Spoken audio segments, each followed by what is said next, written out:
this great evil, where's it come from?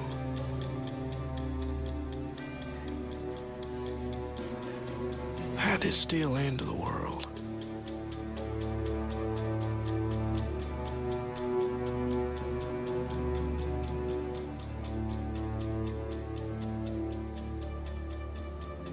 What seed, what root did it grow from?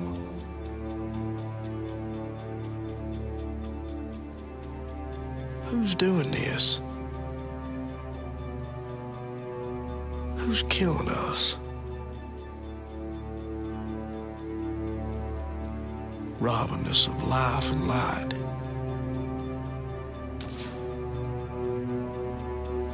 Mocking us with the sight of what we might have known.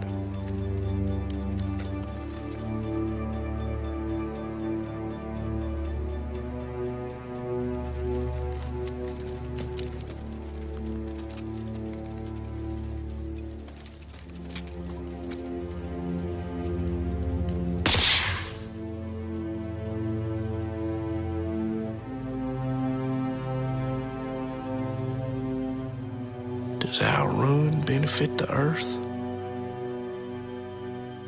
Does it help the grass to grow, the sun to shine?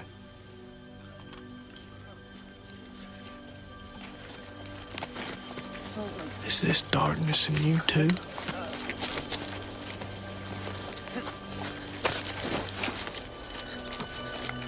Have you passed through this night?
Alex for 1 hour only. It is sad that my work takes so many hours which I would prefer to spend exclusively with Alex.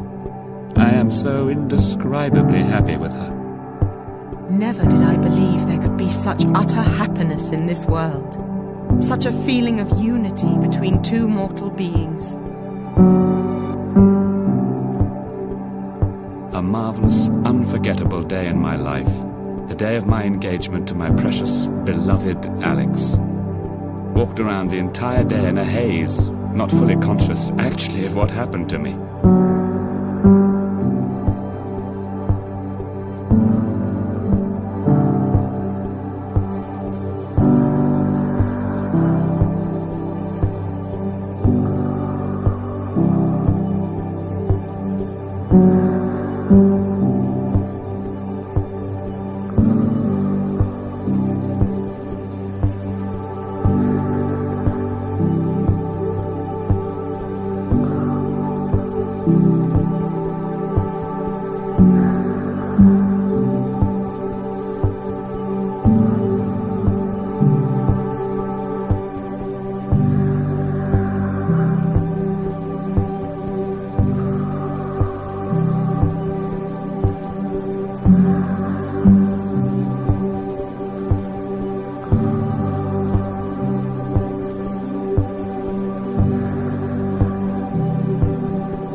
Despite the peaceful intentions of the marchers, the authorities panicked.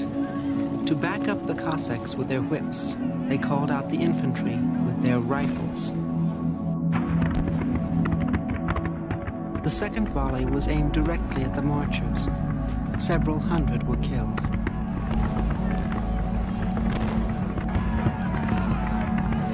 The radical press grabbed the opportunity to blacken the Tsar's name.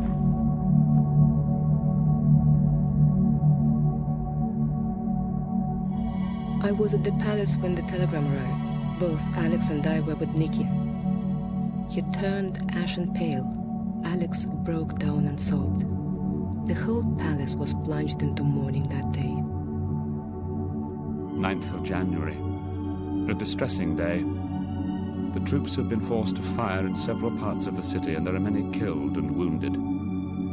Lord, how painful and sad this is.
For the sake of Russia, I decided to take this step. All around me I see treason, cowardice, and deceit.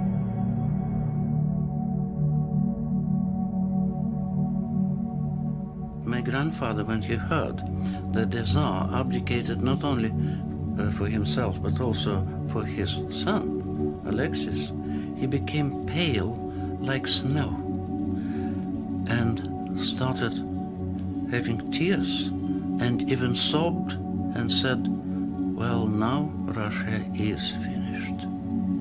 Just like that. In the south, an anti-Bolshevik white army came into being.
Trotsky and Sverdlov worked out this very cunning plan, empowering the Yekaterinburg Soviet to liquidate the family, using as a pretext all sorts of fabricated plots, attacks and attempts to rescue them. And I have documentary proof of this.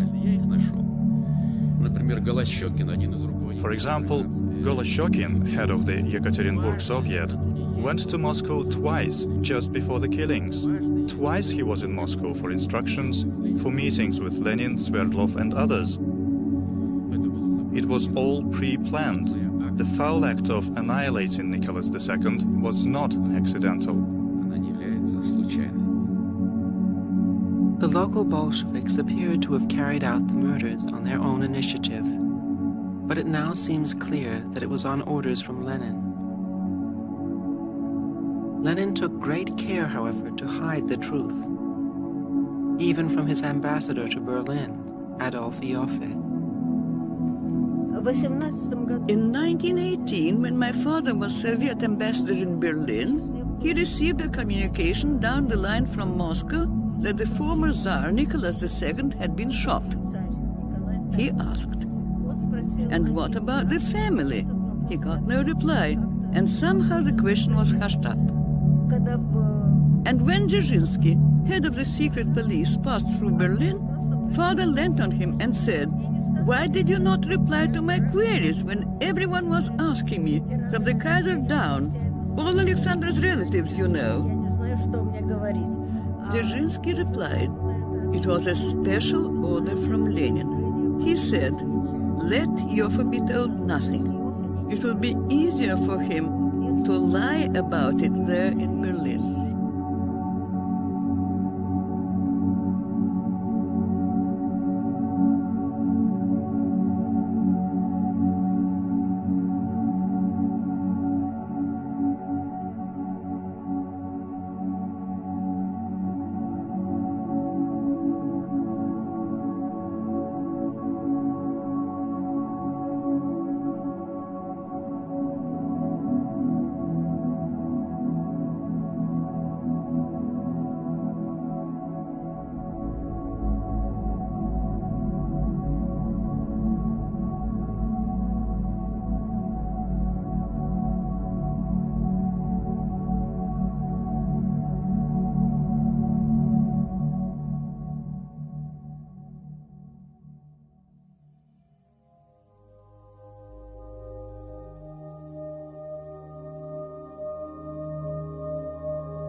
At 1:30 a.m. on July 17th, the family was woken up by Yurovsky and told to prepare to move once again. They were led into a small basement room. There, the 11 prisoners, the family and a small retinue, were suddenly confronted by 11 armed men. There had only been time for incoherent exclamations. Both Yurovsky and one of the guards, Medvedev, recorded in legal depositions their versions of what had happened. Pavel Medvedev. All the members of the Tsar's family were lying on the floor, very severely wounded. The blood was running in streams. Yakov Yurovsky. I myself killed Nicholas, point blank.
The Bolshevik regime then went on to sign the Treaty of Brest-Litovsk with Germany and signed away everything that Russia had gained for 300 years. Miroslava Vudka was 7 when her father was exiled. She never saw him again.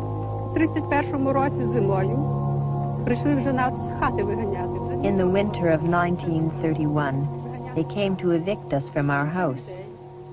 Activists, a group of people, if they could be called people, came into the house and looked over everything and made us very frightened. Then they said, "Get out. This isn't your house anymore." But Mother wouldn't leave. "At least let us spend the rest of the winter here," she begged. "Where can I go with these children and old people?" The men picked her up and threw her outside. A militiaman or activist stood in the doorway as a guard. Mother shouted to us, "Children, don't leave the house." There were tears and screams. It was frightening. We grabbed hold of the benches in the house, screaming and refusing to let go. Then the men began to take us out one by one. They would throw one of us outside and then another. Thus, they threw us out of the house, one by one, all 6 of us.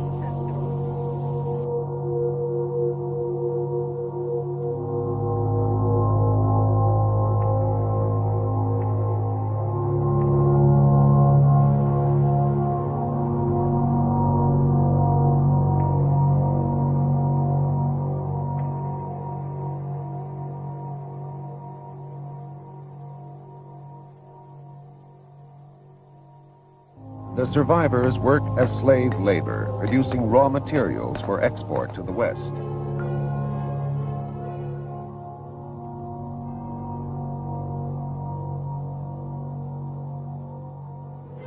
This is the end of the line for many of the best farmers and cultural and religious leaders of Ukraine.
Half a world away, kinsmen of the famine victims voice protests and form relief committees.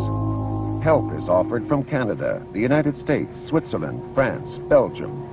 Cardinal Initzer initiates relief in Austria, Metropolitan Sheptitsky in western Ukraine. But all shipments of food grind to a halt at the Soviet border. The Soviet Red Cross flatly denies the existence of famine. The hands of the international organization are tied.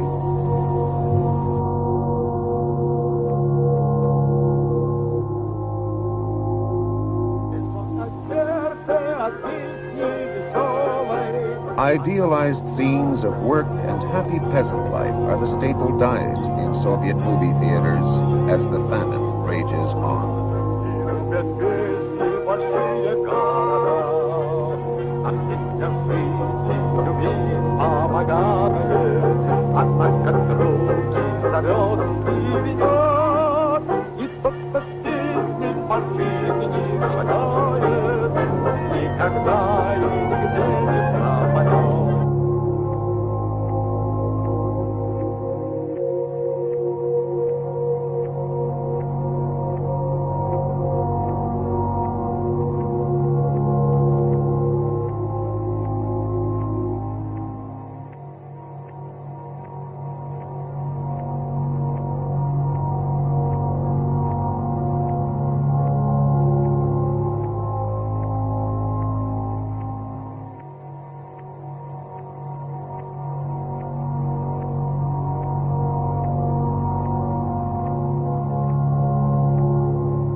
was not only the greatest liar among the journalists in Moscow, but he was the greatest liar of any journalist that I ever met in 50 years of journalism. And we used to wonder whether, in fact, the authorities hadn't got some kind of hold over him, because he so utterly played their game. But it didn't worry the New York Times, who featured his reports. When it came to the famine, the great famine in Ukraine, brought about by collectivization, that was when his reporting was particularly disgraceful, because he denied that there was any famine. The Soviets actually grant Duranty permission to tour Ukraine unchaperoned. He reports in the Times that all talk of famine now is ridiculous. Yet documents from the British Foreign Office reveal that in private conversations at the British Embassy, Duranty said as many as 10 million people had died. When they were discussing the question of recognizing the Soviet Union, the United States government recognizing the Soviet Union, the articles of Duranty were considered as very valuable evidence on the side of recognition.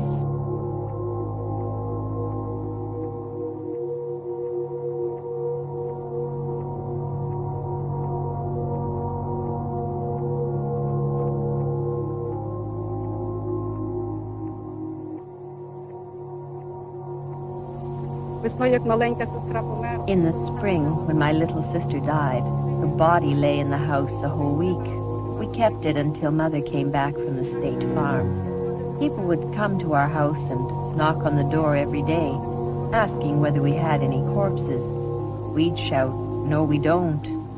Then the wagon would continue down the street collecting corpses. When Mother came home, we had to bury my sister. How could we bury her? There was nothing for a coffin. We wrapped her in a sheet, placed her on a sled, and took her to the cemetery. We put her between two coffins in a big grave. Coffins were placed on top also. And that's how we buried her.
We survived thanks to parishioners, the railroad employees who had the chance to travel beyond the borders of Ukraine.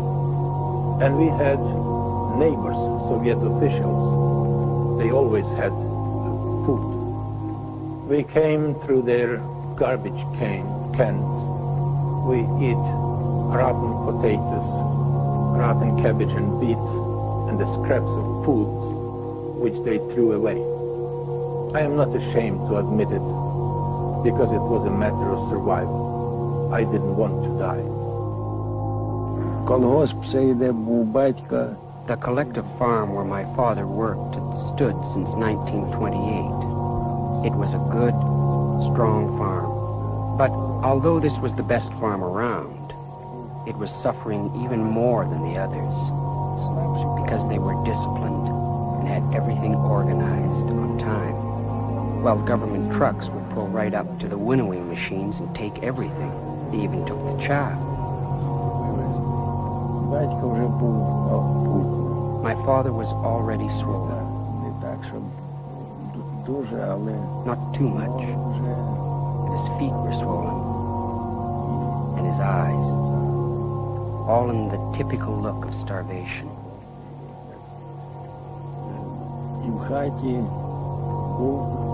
And in the house, there was nothing left but half a pumpkin, and that's all.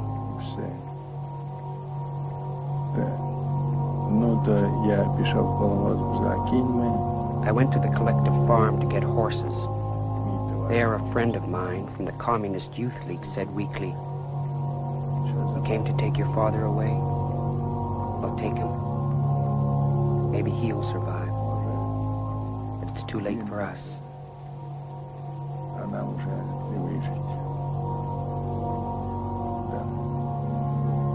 Village mothers, dying of hunger, throw their children onto trains heading into the cities in the desperate hope someone will take pity and feed them.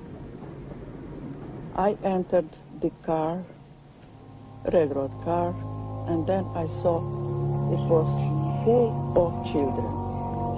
Some of them were enormously thin, but others were thin at the top of the body, but their legs were and stomachs were enormously swollen. Some of them had convulsions. In general, if a child was lying very quietly, we already knew this child will die soon.